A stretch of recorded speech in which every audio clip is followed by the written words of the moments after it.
Barbie at Elfatera.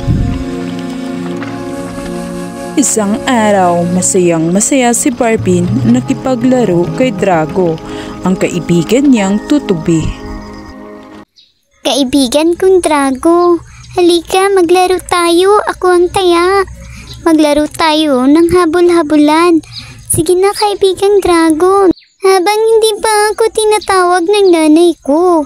Sige na, maawa ka sa akin kaibigan kong Drago, nalulungkot na ako dahil wala akong kasamang maglalaro. Hindi matanggihan ng kaibigang Drago ang kanyang kaibigan na si Barbie, kaya sila ay naghabol-habulan at hinabol siya ni Barbie. At nang ilang oras ay biglang nawala si Drago at hinanap ito ni Barbie. Kaibigan kong Drago, nasan ka? Ba't bigla ka na lang nawala? Oh, kaibigang Drago, magpakita ka na. Habang naghahanap siya kay Drago ay may napapansin siyang kakaibang bagay sa kanyang paligid. Ano kaya ito? Bakit ang tigas-tigas ng lupang ito? Ah, ito pala ang nuno ng punso. Totoo kaya yung sinasabi nila na ito daw ay bahay ng nuno ng punso? Sino ka? Ba't nandito ako sa lugar na ito? Bakit nawawala yung kaibigan ko si Drago? Kaibigan kong Drago, ba't ba nandito ko sa lugar na to? Ba't biglang naglaho ako? Sino ka ba? Ako si Elfie, isa akong diwindi. Narito ka sa aming mundo sa Elfatera. Kung ganun, paano na ako nakarating dito sa inyong mundo? Ba't nandito ako? Bigla lang ako naglaho. Nahigop ka ng Elfatera dahil pinakailaman mo ang nuno sa punso. Kaya ngayon narito ka sa aming mundo. Pagkatapos sabihin ni Elfie ang mga salitang iyon, ay pinasyal naman si Barbie sa kanilang mundo. Ito ang Elfatera. At si Barbie ay hindi makapaniwala na nasa Elfatera siya. Ito ang pinakamagandang lugar, pero lahat ng bagay ay maliliit. Wow, napakaganda ng lugar niyo, Elfie. Naku, hindi ako makapaniwala na nakarating ako dito sa Elfatera.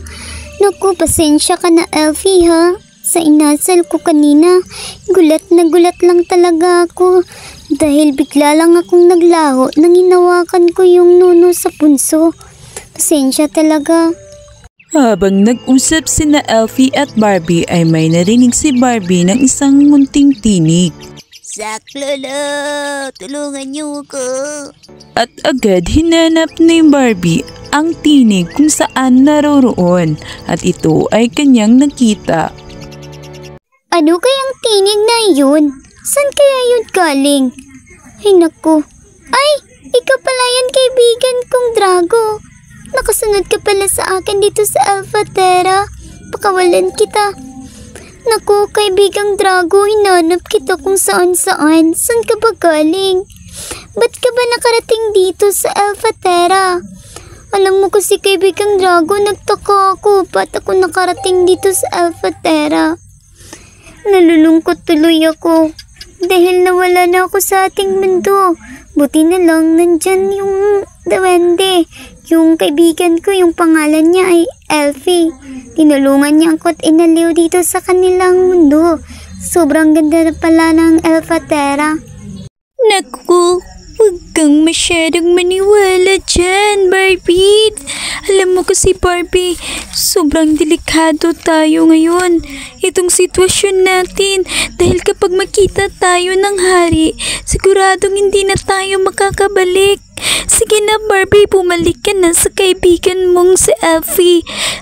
Puntahan mo siya at aliwin mo at ako'y maghahanap sa lagusan. Binilisan nila Barbie at Drago ang kanilang paglalakad patungo sa kaibigang Elfie. Basta, Barbie, yung sinasabi ko sa'yo, tandaan mo yun, Barbie. Hanapin ko ang lagusan dito.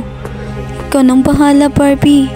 At nang makarating na si Barbie sa kinaroroonan ni Elfie, ay agad siyang sinabihan ni Drago. Sige na, Barbie, aalis na ako.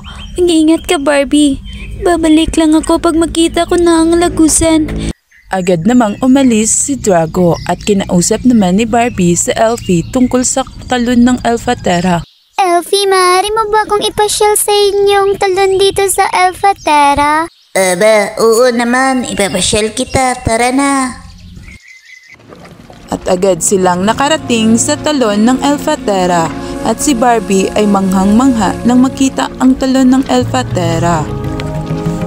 Wow, napakaganda ng talon nyo dito sa Elfa Terra. Kahit kailan di pa ako nakakita ng ganitong talon. Sobrang ganda niya, ang ganda ng tanawin. Maraming salamat kaibigang Elfie ha, inasyal mo ko dito.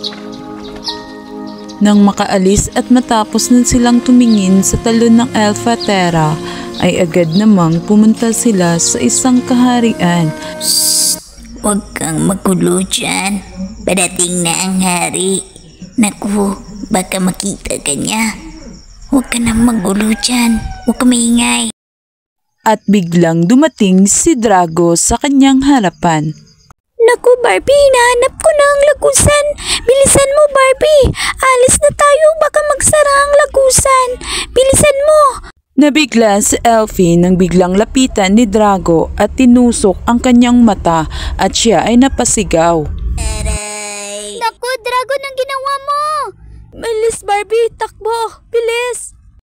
Tumakbo sina Barbie at Drago habang si Elfie naman ay namilipit sa sakit sa kanyang mata dahil tinusok ito ni Drago. At habang papalapit na sila sa kinaroroonan ng lagusan ay biglang nakaramdam ng pagod si Barbie. Naku, Drago, sumakit na ng tuhod ko sa kakatakbo natin. Malapit na ba tayo?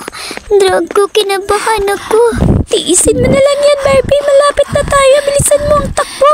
Ayan na Barbie, ayan na Barbie. Bilis Barbie. Ito na ba yan? Ay, salamat. At biglang dinala sila sa mundo nila at sila ay nakabalik na. Masayang masaya si Barbie nang nakabalik sila sa kanilang lugar. Naku, kaibigang Drago, maraming salamat. Hanggang ngayon, hinihingal pa din ako. Ay, maraming salamat at nakita mo ang lagusan. Nakabalik din tayo dito sa ating mundo. Maraming salamat kaibigan sa tulong mo. Hindi dahil sa iyo, hindi sana tayo makabalik dito. Mula noon ay hindi makapaniwala si Barbie sa naging nakaranasan niya at nangako rin siya na igagalang ang nuno sa punso dahil tirahan ito ng mga duwende.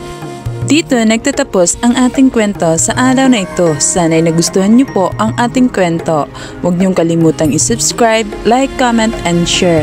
And don't forget to click the notification bell para palagi kayong updated sa susunod na story na i-upload namin dito sa aming YouTube channel. Maraming salamat and God bless everyone. Bye! See you next story.